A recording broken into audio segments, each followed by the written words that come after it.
नमस्कार स्वागत करुच्ची आज मुख्य गुरुत्वपूर्ण खबर को आपण दर्शक बंधु एवं आमर हस्तगत होता खबर रही लघुचाप संपर्कित वर्तमान आपण मान देखुंत आकाश किछि मात्रा रे मेघाच्छन्न हेबार लगी एवं कालबैशाखी जनित वर्षार विभिन्न स्थान में तापमात्रा ह्रास घटी एवं विभिन्न स्थान में झिपिझिपि वर्षा देखा मिली तेबे जेहेतु यह हूँ मौसुमी आगमन समय तेणु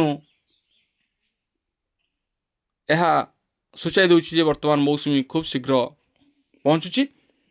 यार भितर एक बड़ खबर रही जहाँ रही आरब सागर एक लघुचाप सृष्टि होती। जो लघुचाप सृष्टि होती अवपात परिणत होगा जाऊँगी तेज जाना से संपर्क में संपूर्ण विवरण आपको वीडियो प्रदान करी से निश्चित वीडियो को प्रथम शेष पर्यंत देखिए। जब वीडियो भल लगे तो पाखे लाल बटन निश्चित सब्सक्राइब करेंगे पाखे बेल आइकन देवे और ऊपर आस ऑल नोटिफिकेशन क्लिक कर भूल जहाँफल एभली वीडियो सर्वप्रथम आपण निकट में पहुँच पार। तेज आसतु जाना आज लघुचाप संपर्कित विशेष गुरुत्वपूर्ण सूचना और तत्सहित किसी कालबैशाखी जनित चेतावनी। आसंता 3 ରୁ 4 दिन मध्य दक्षिण पश्चिम मौसुमी वायु केरल उपकूल छुईबार संभावना रही। एथिपाई पाणीपाग संपूर्ण अनुकूल रही भारतीय पाणीपाग विभाग स्पष्ट करिछि। आज मौसुमी वायु दक्षिण अरब सागर मालद्वीप और दक्षिण बंगोपसागर केतेक अंचल सह केन्द्रीय बंगोपसागर और उत्तर पूर्व बंगोपसागर अनेक अंचल को स्पर्श करिछि।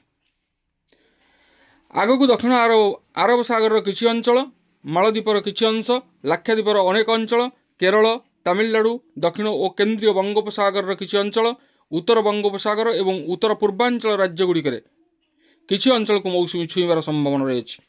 अन्यपटे पूर्व केन्द्रीय अरब सागर और यार पार्श्ववर्ती उत्तर कर्णाटक गोवा उपकूल में घूर्णिबलय सृष्टि होई संध्यारे लघुचाप रूप नहीं। परवर्ती समय लघुचाप उत्तर दिगरे गति करी आज अवपात परिणत हो पारे। यार प्रभाव में पश्चिम उपकूल गुजरात, गोवा, कर्णाटक एवं केरल सप्ताह पर्यंत प्रबल अति प्रबल वर्षार संभावना रही। बंगोपसागर बादल खंड भू तलभाग को आसुची फलस्वरूप सकाळु सकाळु आकाश में कलाहांडिया मेघ देखा मिलता। राज्य में कालबैशाखी प्रभाव में वर्षा होतिबारु सर्वाधिक तापमात्रा प्राय अंचल में कमी। राज्यर सर्वाधिक तापमात्रा सबुठ अधिक संबलपुर में 41.2 डिग्री थी बेले बौद्ध में 40.2 डिग्री रेकर्ड कर भुवनेश्वर 37.2 और कटक में 34.8 डिग्री ह्रास पाई। अवशिष्ट अंचल गुड़िक पारद 40 डिग्री तले रही। अपराह्न रायगड़ा, मालकानगिरी, कोरापुट, बलांगीर, पुरी, गोपालपुर कालबैशाखी जनित बिजुली घड़घड़ी सह वर्षा होइछि। गोपालपुर, पुरी, पारादीप, भुवनेश्वर, चांदबाल, केन्दुझर, बालेश्वर, राउरकेला, झारसुगुड़ा, संबलपुर और हीराकुद में वायुमंडल आर्द्रतार परिमाण अधिक रहा हेतु गरम और गुड़ुगुड़ी अनुभूत होउछि। आसंता 6 दिन पर्यंत कालबैशाखी प्रभाव में बिजुली घड़घड़ी सह वर्षा हो पारे। आसंता 24 घंटा मध्य मयूरभंज, केन्दुझर, सुंदरगढ़, झारसुगुड़ा, बरगढ़, गजपति, रायगड़ा, कोरापुट, मालकानगिरी और नवरंगपुर जिला को कालबैशाखी येलो वार्निंग जारी करिछि पाणीपाग विभाग।